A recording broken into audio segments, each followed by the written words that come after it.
वैश्विक महामारी का रूप ले चुके कोरोना वायरस संक्रमण के रोकथाम के लिए बिहार प्रदेश कांग्रेस कमेटी के अध्यक्ष डॉक्टर मदन मोहन झा द्वारा जिला कांग्रेस कमेटी कोविड-19 जिला कंट्रोल रूम बलभद्रपुर में भेजे गए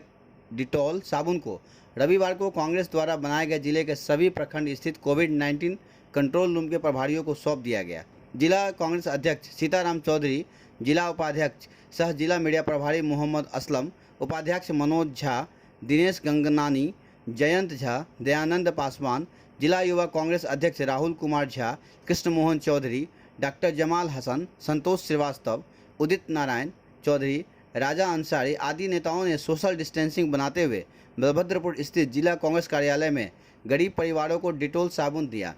मौजूद नेताओं ने लोगों से लॉकडाउन का पालन करते हुए सोशल डिस्टेंसिंग बनाए रखने का आह्वान किया।